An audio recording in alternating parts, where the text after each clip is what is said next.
Rangkuman Seni Rupa Kelas 4 Semester 2. Apa itu komik? Gambar ilustrasi yang tersusun menurut urutan cerita yang terpadu. Perhatian bagian-bagian komik berikut ini. Silahkan pause atau stop video ini dan perhatikan dengan seksama. Apa itu shadow puppet? Shadow puppet adalah media teater yang menggunakan bayangan objek sebagai bentuk visual untuk menceritakan cerita atau pertunjukan. Jenis-jenis wayang. Pertama, wayang kulit. Jenis wayang yang paling terkenal di Indonesia adalah wayang kulit. Wayang ini terbuat dari kulit, seperti kulit sapi, kerbau, atau kambing. Terdapat berbagai jenis wayang kulit yang tersebar di Indonesia, dengan ciri khas masing-masing. Wayang kulit Jawa yang umumnya ditemukan di Jawa Tengah dan Jawa Timur mengangkat cerita Ramayana dan Mahabharata. Kedua, ada wayang beber. Wayang beber adalah seni pertunjukan tradisional Jawa yang melibatkan gambar-gambar atau lukisan yang digulung dan ditarik di atas panggung. Jenis wayang ini dimainkan dengan membentangkan gambar atau lukisan. Wayang beber berasal dari Pacitan, Jawa Timur. Ketiga, ada wayang golek. Wayang golek, boneka kayu, memiliki bentuk karakter yang menyerupai manusia dan terbuat dari kayu dan dimainkan dengan cara dipasang pada tongkat. Kayu yang menjadi bahan dasar wayang tersebut diukir, dibentuk, dan dilukis hingga menyerupai tokoh pewayangan. Wayang golek berasal dari Jawa Barat, khususnya dari wilayah Sunda.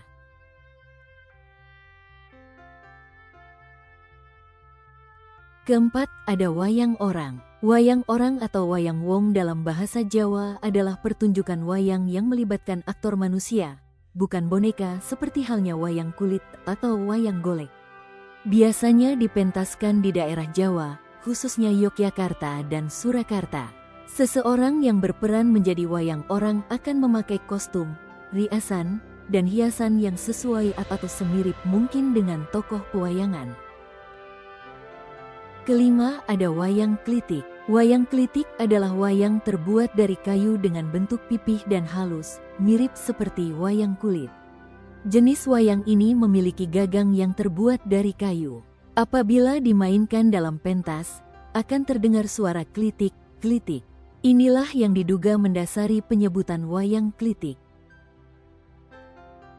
Manfaat wayang, hiburan. Pagelaran wayang menjadi hiburan yang menarik bagi masyarakat, baik yang muda maupun yang tua.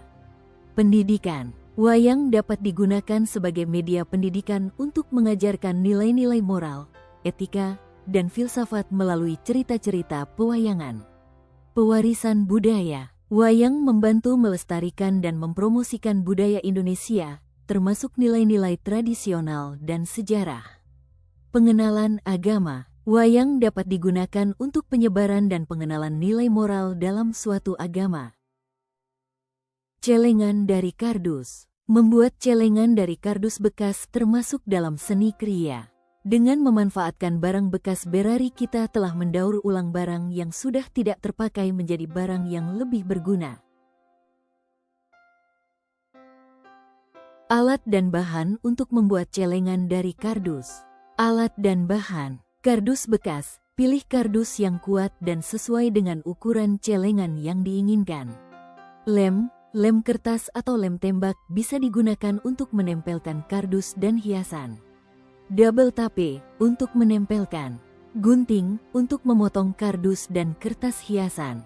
Kertas kado, dekoratif, untuk melapisi dan menghiasi celengan. Alat tulis, penggaris dan pensil untuk membuat pola dan garis pada kardus. Pemberian warna pada akhir pembuatan celengan akan memberikan kesan keindahan. Ingatkan kamu membuat layang-layang di sekolah? Layang-layang adalah suatu permainan tradisional yang terbuat dari bambu yang diberi lembaran tipis dan diterbangkan dengan tali. Faktor penentu dapat terbangnya layang-layang adalah angin. Layang-layang biasa dimainkan di tempat terbuka seperti lapangan, persawahan, dan padang rumput.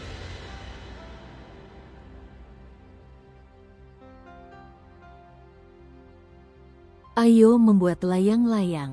Bahan: bambu, 2 ruas bambu yang berukuran berbeda, misalnya 90 cm dan 50 cm untuk rangka layang-layang. Kertas atau bahan tipis, kertas koran bekas, kertas minyak, atau kain tipis untuk layar. Lem, lem kertas atau lem kayu untuk menempelkan kertas pada rangka bambu. Tali atau benang untuk mengikat rangka bambu dan juga untuk menerbangkan layang-layang. Alat: gunting untuk memotong kertas dan bambu. Penggaris untuk mengukur dan memotong bambu dengan ukuran yang tepat. Cutter, pisau untuk memotong kertas dan bahan tipis lainnya.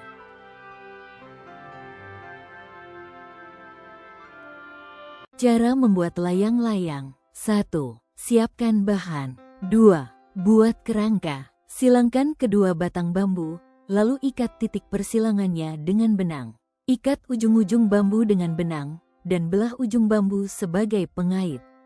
3. Pasang kertas. Letakkan kerangka layang-layang di atas kertas, lalu buat pola dengan spidol atau gunting kertas langsung sesuai bentuk yang diinginkan. Lipat sisa kertas di luar pola ke belakang kerangka dan lem untuk menutupi rangka benang. 4. Tambah ekor, opsional. Potong kertas menjadi pita-pita panjang, lalu rekatkan pada bagian bawah layang-layang. 5. Buat tali, opsional. Buat lubang di tengah layang-layang, lalu pasang tali dan ikat ke titik persilangan bambu. Ikat ujung tali yang lain ke ujung bawah rangka. 6. Hias layang-layang. Tambahkan hiasan menggunakan spidol atau pewarna sesuai kreativitas. Perpaduan antara unsur seni rupa satu dengan yang lainnya disebut komposisi.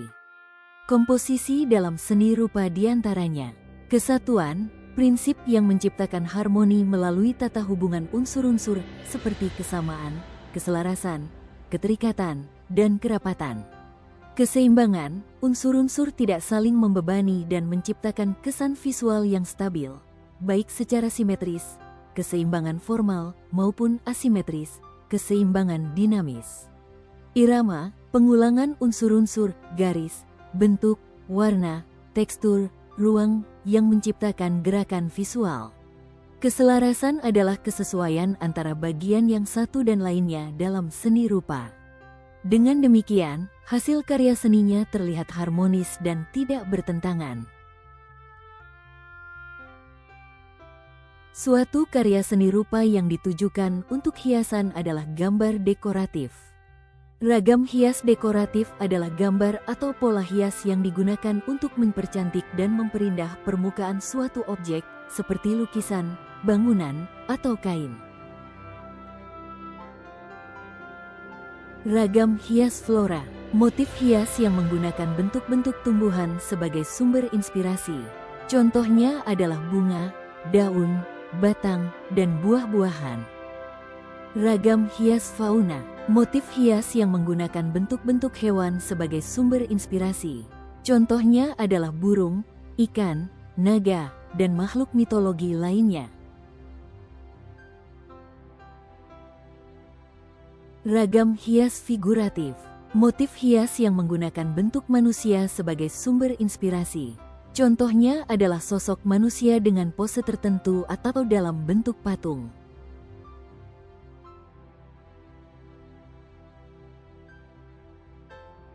Ragam hias geometris, motif hias yang menggunakan bentuk-bentuk geometris seperti lingkaran, segitiga, kotak, dan garis sebagai elemen dasar.